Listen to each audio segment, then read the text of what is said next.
So I know you're curious about March 14th, 2025, right?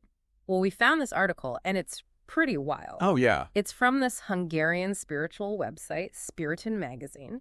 And let me tell you, it gets mystical. Really? We're talking Tibetan Buddhism, manifestation, all that good stuff. Whoa. I know it might sound a little out there, but just stick with us. I think you'll find it pretty interesting. Sounds intriguing. I'm all ears. Okay, so the article zeroes in on this specific date because it just so happens to be Chotrul Duthin, which is a major festival in Tibetan Buddhism, and they also call it the Day of Miracles. Day of Miracles, huh?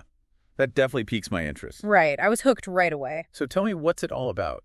Well, it's basically a huge celebration of Buddha Shakyamuni. Okay, the historical Buddha. Yeah, exactly. And the story goes that he performed all kinds of miracles. Like what? To prove his spiritual, prowess and stuff. To show off, basically. Yeah, and to convert people who weren't buying it. Yes. Including these 6 teachers from other traditions. So it was like this legendary spiritual showdown. Really? A showdown? Yeah, where all these miraculous displays led to mass conversions. Wow, talk about a persuasive argument. Right. So how do they actually celebrate this Day of Miracles? Oh, that's amazing. Yeah. Picture this. Tibet and Nepal just bursting with these vibrant celebrations, and people light countless yak butter lamps. Whoa, hold on. Yak butter lamps. Yeah. What are those like? They're these traditional lamps, and they shape them like all these intricate designs. Like what? Like flowers, birds, trees. It's seriously visually stunning. Wow. It symbolizes the flourishing of Buddha's teachings, and they say the energy surrounding this day is palpable. Okay, now that's a celebration I'd love to see. Oh, it's incredible. So that's the Day of Miracles, but March 14th has even more going on. Well, there's more. The article also mentions something called 10 Millionfold Day. Yeah, that's where things get really, really interesting. So break it down for me. What is that? The basic idea is that any action you do, or even any thought you have on this specific day, has 10 million times its usual impact on the universe. Wait, hold on. 10 million times. That's a pretty intense multiplier. Yeah, it's like the universe suddenly gives you this cosmic megaphone for your intentions. Okay, so it's not just like a little boost. It's like... It's a huge boost. A huge boost. Yeah, so does that mean, if I'm thinking positive thoughts, it's like supercharging them? Exactly. That's a whole point. Wow. That's why the article stresses how important it is to really focus on positive thoughts and actions on this day. To maximize the benefits. Yeah, it takes the whole concept of manifestation. That idea that our thoughts can shape reality to a whole new level. I see why you said this date was interesting. It's wild. Okay, but let's be real for a second. Some people would probably say that this 10 millionfold day is just superstition, right? Sure, some people might say that. Yeah. It definitely requires a certain leap of faith. It does. But even if we set aside the mystical aspects for a minute, the message is still pretty compelling, right? Absolutely. It's like a call to be mindful of our thoughts and actions and to recognize the potential impacts they have on our lives and on the world around us. It is. So basically, whether you believe in this cosmic megaphone or not, the idea is to use March 14th as a day to focus on the positive and to really set those intentions for what we want to create. Exactly. And get this particular March 14th is even more significant. Oh, there's more. Because it just so happens to also be a full moon. No way. And the article actually calls it a cleansing full moon. Hold up. So we've got a major Buddhist festival, a day where our intentions are amplified 10 million times, and a full moon all rolled into one. That's a lot going on. Imagine it like this cosmic convergence. Oh, wow. Amplifying the energy and the potential of the day. That's incredible. It's like the universe is setting the stage for some serious transformation. Okay, I'm all in. So what are we supposed to do with all this potent energy swirling around on March 14th? Do we just sit back and let the universe work its magic? No, not quite. Okay. The article actually gives some pretty specific recommendations on how to make the most of this day. Okay, I've been listening. It suggests focusing on self-reflection, setting clear intentions, and even doing some cleansing rituals for the body, mind, and spirit. Cleansing rituals, huh? Yeah. What kind of rituals are we talking about? We'll dive into the details later. Okay. But just think of it as anything that helps you clear out negative energy or anything that's holding you back. Okay. It could be something simple like taking a long bath, or decluttering your space, No. or spending time in nature. The idea is to create this sense of renewal I like that. and to make space for positive energy to flow in. So it's about setting the stage both internally and externally. Exactly. And it actually goes even deeper than that. Really? The article outlines this 3-day meditation practice with specific themes for each evening leading up to and following March 14th. Okay. A 3-day meditation retreat. I'm intrigued. Tell me more. So the first evening, March 14th, is all about cleansing, Okay. like letting go of negativity, old patterns, anything that's no longer serving you. It's like hitting the reset button on your emotional state. Exactly. Nice. Then on March 15th, we shift to an organizing meditation. Okay. This is about bringing clarity and structure to your thoughts and intentions. So after clearing out the clutter, Yeah, we're creating a blueprint for the future. precisely. I like it. And finally, March 16th is for receiving messages. Okay. It's about opening yourself up to guidance from your intuition or higher power. So we're cleansing, Yeah, organizing, and then opening ourselves up to receive. you got it. That sounds like a powerful progression. It is. And the article even says that these practices combined with that amplified energy of 10 millionfold day Yeah. can lead to really profound personal shifts. Wow. But, even if you're not super into meditation, Yeah. there are other ways to connect with the energy of Shotrul Duchen. Okay, so for those of us who might not be ready to commit to a 3-day meditation retreat, Yeah. what are some other options? Well, the article mentions advice from Zopa Rinpoche, Okay. a highly respected figure in Tibetan Buddhism. Mm-hmm. And he suggests focusing on practices like reciting the Heart Sutra. Okay. It's a central text in Mahayana Buddhism. Yeah. And doing acts of generosity and kindness. So we can amplify the positive energy of the day through spiritual practice and good deeds. Exactly. That makes sense. But what about the Heart Sutra? What are the benefits of reciting that? Well, Zopa Rinpoche suggests it because it's said to help us understand the impermanent nature of reality. Okay. And when we grasp that, it can actually reduce suffering and increase compassion. That's a pretty powerful outcome. It is. So it's not just about chanting words. It's about shifting our perspective on life itself. Exactly. And that's really at the core of what this article is all about. Okay, what do you mean? It's about recognizing our own power to shape our reality, both internally and externally. This is fascinating. He is right. It seems like we've just scratched the surface of what this day has to offer. So where do we go from here? Well, the article goes on to say that in addition to reciting the Heart Sutra and doing good deeds, Zopa Rinpoche also says that meditating on emptiness is really important. Okay, meditating on emptiness. Yeah, For someone who's not super familiar with like Buddhist philosophy, that sounds kind of, well, empty. I get it. It can sound a little abstract at first. Yeah. Think of it this way. Imagine trying to grab the air in your hand. Okay. You can't hold it right, but it's all around us. It's essential for life. Right. Emptiness is kind of like that. It's the potential that everything comes from the space where everything exists. Okay, so instead of thinking of emptiness as nothing, it's more like a fertile ground for possibilities. Exactly.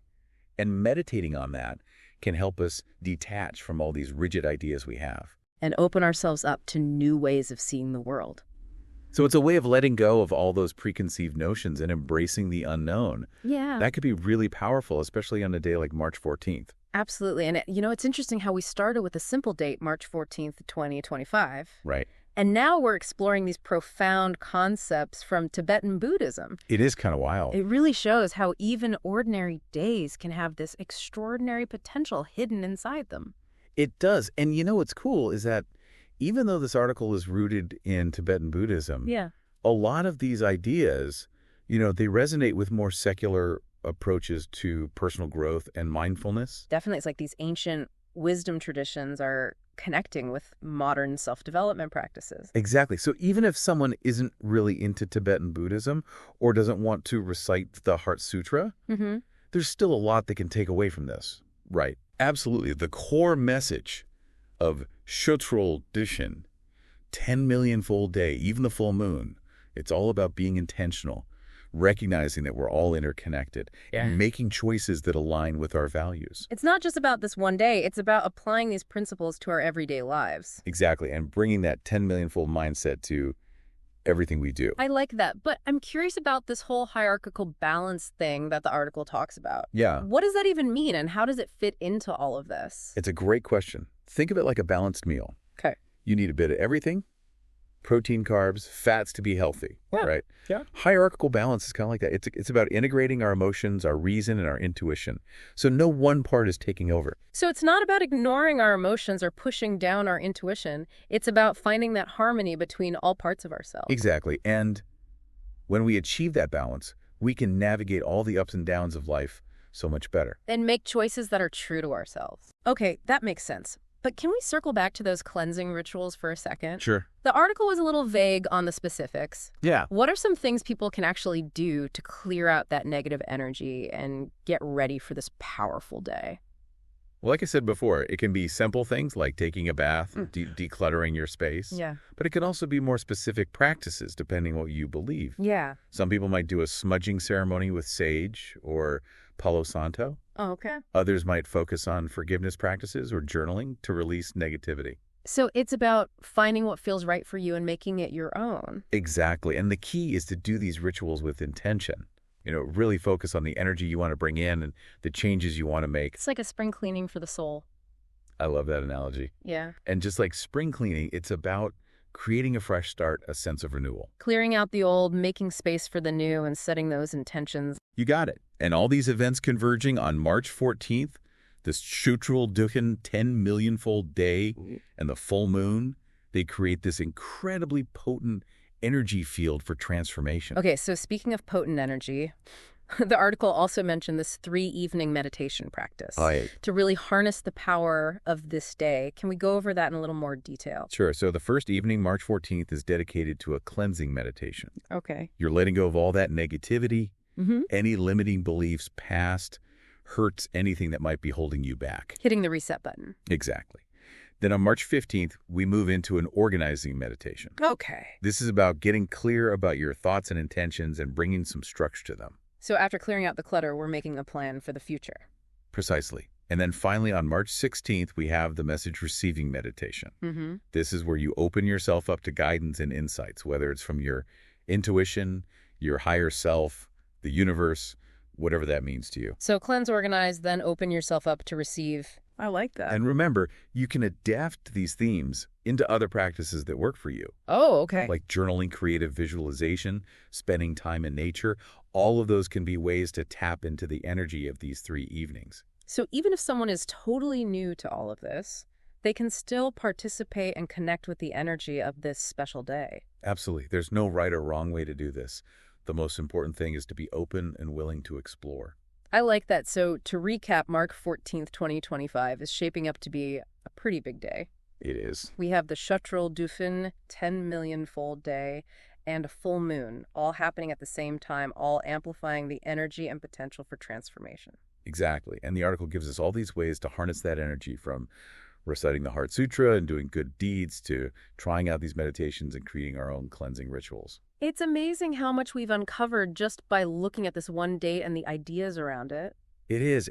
One of the coolest things is that this reminds us that we're not just passive bystanders in our own lives. Yeah. What do you mean by that? Yeah, I'm really intrigued by that idea that we're not just passive bystanders. Well, this whole conversation about 10 Millionfold Day and manifestation and the power of intention, it really shows us that we have the ability to create our own reality. Okay. It's not about controlling everything that happens to us, but it's about realizing that our thoughts and actions and energy, they all play a part in shaping our experiences. So even if we don't buy into this idea of a literal cosmic megaphone, amplifying our thoughts, the message is still about taking responsibility for our lives and the choices we make. Exactly. And it's about understanding that our individual actions, even the small ones, they have a ripple effect. Okay. They contribute to the collective reality we all share. That's a really powerful thought. It makes you stop and think about what kind of energy you're putting out into the world. It does, right? If we believe that our thoughts and actions shape reality even just a little bit, then the question is, what kind of world do we want to create, not just on March 14th, 2020, but every single day? So we're not just celebrating this one day, we're using it as a starting point to make more conscious choices every day. Right. But where do we even begin? It feels like a pretty huge task. It doesn't have to be overwhelming. It can be as simple as being more aware of your thoughts and actions. Okay. Like, what are you focusing on? What kind of energy are you bringing to your interactions? Even small changes in perspective can make a big difference. So instead of getting stuck in negativity or focusing on what's wrong, we can choose to focus on the positive and look for ways to create good. Exactly. And remember, those acts of generosity that Zopa Rinpoche talked about, Yeah. those are a perfect example. A simple act of kindness, a helping hand, a genuine compliment. Those things can really brighten someone's day and contribute to a more positive energy for everyone. It's like we're all part of this huge web of energy, and our individual choices can either make that web stronger or weaker. That's a beautiful way to put it. And this March 14th, it gives us a unique chance to really feel that interconnectedness and make an effort to create the kind of world we want to see. So even if someone is skeptical about all this talk of manifestation and cosmic energy, there's still a valuable message here about personal responsibility and the power of our choices. Absolutely. And, even if we approach these concepts with a bit of skepticism, there's something to be said for embracing a little possibility, a little hope, especially these days.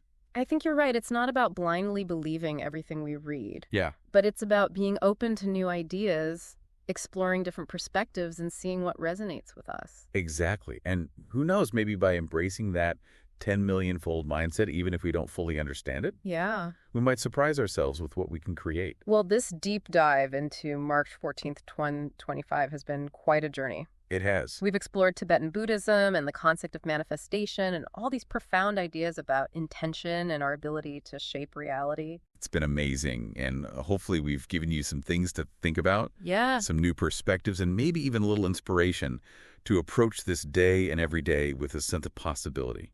I think that's a perfect way to end this. Yeah. So as we get closer to March 14th, 2025, and every day after that, let's remember that we have the power to create, to inspire, and to make a positive impact on the world. Beautifully said. Let's go out there and make it happen.